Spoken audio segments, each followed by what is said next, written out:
Wander Middle-earth in the Lore of the Rings podcast, where we wander the world of J.R.R. Tolkien. In the Lore of the Rings podcast, we explore the inspiring tales and rich mythology of Tolkien's Lord of the Rings legendarium, and connect it to the movies and the new Rings of Power series, available on Apple Podcasts, Spotify, Google Podcasts, and more.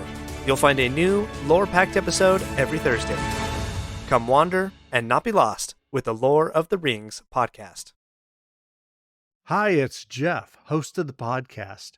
Imagine a world where planning your books is as fun as writing them, where plotters plot in heroic harmony, and pantsers organize without overwhelm.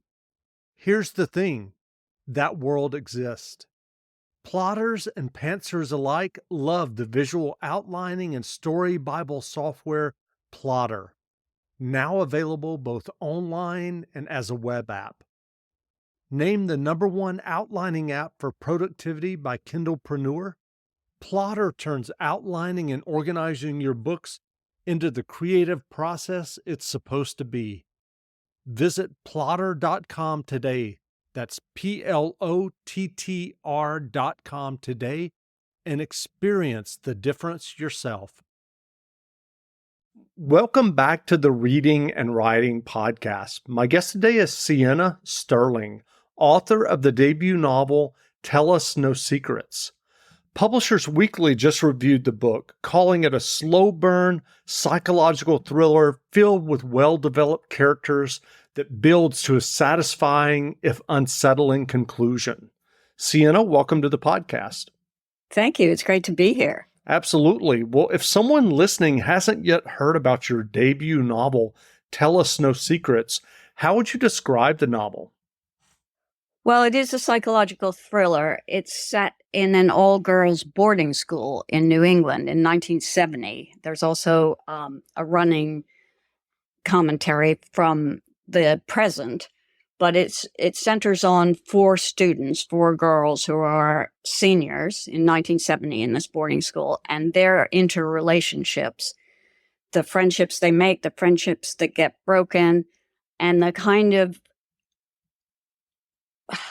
ambiance in a boarding school like that where everybody is on each other's case the entire time, right? You eat with these girls, you sleep with them, you go to class with them, you go to sports with them, everything. You can't get away. And it becomes, these friendships become so important, and they make tons of jealousy and anger and passion, and it can lead to violence, which it does in my book. Well, I'm curious, do you remember the original idea or impetus that led you to write Tell Us No Secrets? I do remember, because I actually fell out with a friend of mine, and I reacted so badly to that and obsessed about it so much that I thought something's kind of a little wrong here. I'm overreacting. And then it came to me because I actually went to an all-girls boarding school. That's the way it was back then. It was like channeling my teenage self. And I thought, wow, that's powerful. And it could be a very powerful story. And it's actually a story I want to tell. And I'm curious, this falling out that you had, was this with an adult friend? Yes. Or? Okay. Yeah. Gotcha. Yeah. It was not that long ago, actually. Those falling outs can really, people people don't talk about that as much as you would think, but the end of a friendship as an adult can really hurt. It can be so painful. And then you do remember how much peer pressure and friendships and all those things shape your character when you're younger as well, and how much you need them when you're older, how important a part of life they are. And that's what I wanted to explore, actually. Great. Well, I'm curious, what was your fiction writing journey that led you to writing and getting your debut novel published? Well, this was my first attempt to write a novel. I had done journalism, quite a lot of it, but I didn't dare really go into fiction. I'm too nervous about it. And then when this came to me, I thought I actually really need to write this story. I want to write this story. And if it works, it works. And if it doesn't, it doesn't. But I've got to try. And I'm curious, what was the difference or the adjustment for you? As you said, you've written a lot of nonfiction to go from that to writing a novel. The adjustment is the idea of people. It's more personal. It's reading some part of your soul that, and you're out there. And if you get slammed for it, it's like losing a friend. It's so painful. And so it's very dangerous. It felt dangerous to me. And then I thought, well, come on, I got to take this risk. That's great. Well, I'm curious, what was your writing process like as you were working on Tell Us No Secrets? Did you outline the novel before you began writing, or did you just have this kind of experience, as you mentioned earlier, of kind of having this falling out, and then you started thinking about high school and you just dove into the narrative? What was the writing process like for you? I had there are 4 girls and I had their characters in my head, and I started to write. I knew somebody was going to die. I didn't know who was going to die or who would be the author of that death, so to speak. So I just wrote focused on the characters first, and then they started to take more and more shape until I understood who was going to do what to whom and when. And so I didn't really have an outline. I had it in my head, but I didn't have an outline per se.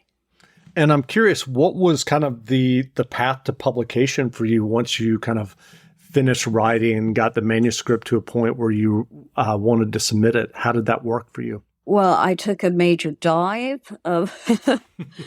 and sent it to an agent. And I actually was very lucky because a friend of mine's cousin is an agent, and I sent it to him. And he really liked it. And then he submitted it after I worked on it for a while with him. Mm-hmm. He gave me some good advice and then submitted it. That's wonderful. Well, yeah, I was very lucky. Yes. I was going to say. Are you working on another novel now? I finished one about 2 weeks ago. Yeah. So that comes out next summer. Wow. That's great. Yeah. Well, what writing advice would you offer for those who are writing their own stories or novels? Okay, I think I would say don't get discouraged. That's on so many levels, but I'll do a specific level, which is when you reread your book like 25 times, you start to think, who cares about these characters? Who cares about this plot? This is awful. What am I doing? And you can get so depressed.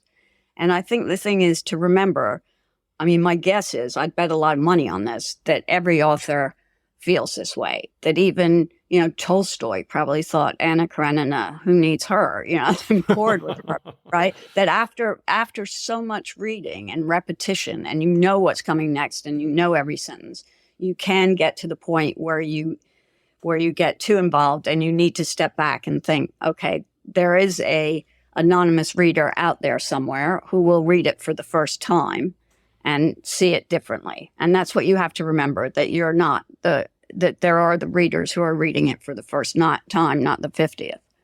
Black Friday deals, the gifts are unreal. Shop JCPenney for thousands of deals so low, no coupons needed. This weekend, save up to 50% on kitchen electrics from brands like Keurig and Cuisinart. Say yes, please, to diamonds and gemstones, now $19.99 each. And bundle up the fam in coats, starting at $14.99. We got your holiday. Black Friday deals. Shop, JCPenney. Offers valid on select items 11/18 through 11/20. Excluded from coupons. Exclusions apply. See store or jcp.com for details.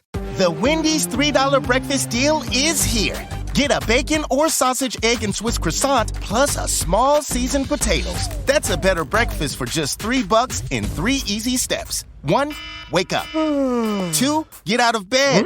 And 3, head to Wendy's for your $3 breakfast deal. Choose wisely. Choose Wendy's $3 breakfast deal. Limited time only. Participating U.S. Wendy's during breakfast hours. Select a request $3 breakfast deal in order to obtain discount. Not valid for a la carte or combos orders. Price and participation may vary in Alaska and Hawaii. Sure, we have 30 seconds to tell you that drivers who switch to Progressive could save big. But then what?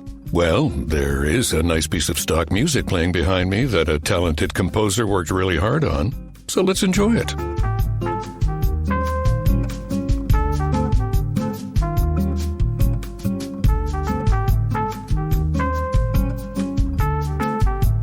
Wow.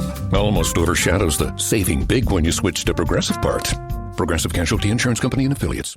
And I'm curious, how did you manage that? Because, some people, when they're reading something or working on something for the 50th draft, they just kind of, I don't know, zone out. I mean, how did you were there times where you put it away for a day or two? Like you couldn't look at it? There were times when I put it away for a day or two. Absolutely. And then sometimes, and this is a horrible thing to admit, but I'd go watch some really bad made for TV movie and some of them are very good, but some of them aren't. And I'd look at them and I'd think, actually, this got made for a TV movie, my book. I think my book's better than that, right? Which is kind of a horrible thing to do, but it did help. That's great. Well, what books have you read recently that you enjoyed? So I'm a big Harlan Coben fan, and I read Win. I like his characters. I like his sense of humor. I like his plots. I just think he's very good. And I also just recently read Leanne Moriarty, the Big Little Lies author, very famous. But I wanted to read one of her beginning novels. I think it was her second or third, and it was called What Alice Forgot. And it was really clever and really interesting premise. And it was interesting for me to see, she's obviously written so much now, but what she was like at the beginning of her career. That's great. Well, where can people find you online if they'd like to learn more about you and your novel, Tell Us No Secrets? Well, I'm on Instagram, Siena_Sterling, STERLING, and I have a website, Siena Sterling. Wonderful. Well, again, we've been speaking with Siena Sterling, author of the new novel, Tell Us No Secrets. The novel is on sale now, so go buy a copy. And Siena, thanks for doing this interview. Thanks, Jeff. It's been great. Wonderful. She sent me a friend request. Usually I get stupidly excited by one of those. Someone out there wants to get in touch. At my age, anything unexpected that doesn't involve disease or death is a relief. So unless it's from some random weird person, a friend request is a plus. But when I saw her name, I winced. Why had she contacted me after all this time? Almost 50 years had passed since I last saw her. I know that school ties, especially at a boarding school, are strong ones. We spent 4 years together in classrooms, on sports fields, in dormitories. 4 years seeing each other every day and every night. 4 teenage years cooped up like chickens in a pen. We all got to know each other much too well. Yet our class has been a ghost class. It's been as if we never existed. Not for us the, are you married, do you have children, what job do you have, you're looking great, staples of school reunion banter. The Stony Bridge School for Girls graduating class of 1970 never had a class reunion. We effectively disappeared ourselves. We all wanted to forget. So why look me up on Facebook? Why now? She didn't have a photo of herself, just one of those shady outlines. I stared at her name. What did she want? Trying to envision her as a 66-year-old woman, all I could see was the girl in the blue and green plaid uniform and those heavy brown lace-up Oxford shoes. I saw her in the classroom, in the gym, in the dining hall, sitting on the bus as we went off to a dance or a school excursion. Whatever had happened to her, she was, in my mind, still at Stony Bridge and still a teenager. It felt as if a laser beam had focused on the part of my memory that contained those years, shining its light, releasing all those particular neurons and setting them flying. I was back in New England. I was back at Stony Bridge School for Girls. Our campus was on the outskirts of Lenox, Massachusetts, a typical small New England town that would have been indistinguishable from other small New England towns if there hadn't been a famous classical music festival held there every summer. Tanglewood was renowned and drew cultured visitors from all over the country, though because it was only a 2.5-hour drive from Manhattan, it was an especial favorite of New Yorkers. Set in the midst of the Berkshire Mountains, Lenox was the perfect place for classical music lovers gathering on a warm summer evening to hear conductors like Leonard Bernstein make their magic. Stony Bridge itself was smallish with its 120 students, and looked exactly as a boarding school for girls should look. Red brick buildings covered with ivy surrounded a courtyard that had a square of grass and a tree in the middle of it. One of the red brick buildings had been converted into a gym. Another was designated for classrooms, a third for the dining hall, school offices, and senior room, and the fourth for dorms and an infirmary. It was a self-contained organism with students constantly crisscrossing the courtyard. The only time we left during the week was to go to the sports field, which were a few minutes' walk away, or to go into town.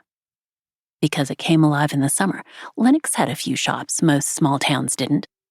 There were 2 clothes stores, a pharmacy, a coffee house, aptly called the Cafe, and a record store that stocked the Beatles and Jimi Hendrix, as well as Brahms and Beethoven. Girls at Stony Bridge were allowed to go into town on weekends and 2 weekdays after sports, provided they signed out, went in pairs or larger groups, and stayed only an hour before signing back in. One weekend every 2 months we could go home if we chose to, but we also had a required number of school outings on Saturdays, expeditions to a place of historical or geographical interest. And once every 6 weeks or so, we'd be shipped off in a bus to a boys' boarding school for a dance. In town, we'd hang out in the cafe or the record store, feeling a little liberated and a touch more adult. If a dance was on the horizon, we might try the shops for clothes, but they were aimed at women, not teenagers. So generally, we made fun of the clothes and left quickly. Academic excellence was not a requirement. You went to Stony Bridge if you couldn't get into a school like Madeira or Miss Porter's, or if your mother had gone there and it was a family tradition. It wasn't a Swiss finishing school. We weren't taught manners or how to walk with the right posture, but we weren't supposed to worry about our future careers either. Careers were for men.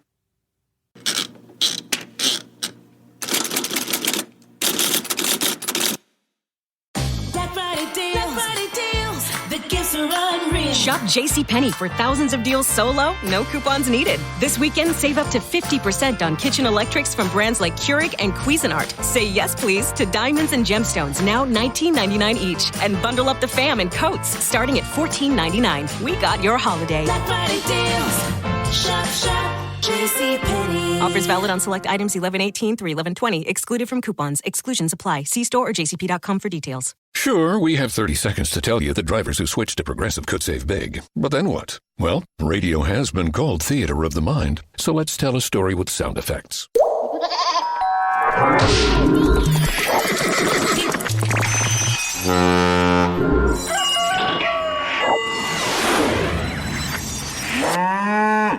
Wow, it's like I was in the story. Almost makes me forget this was supposed to be about saving big with Progressive. Progressive Casualty Insurance Company and Affiliates.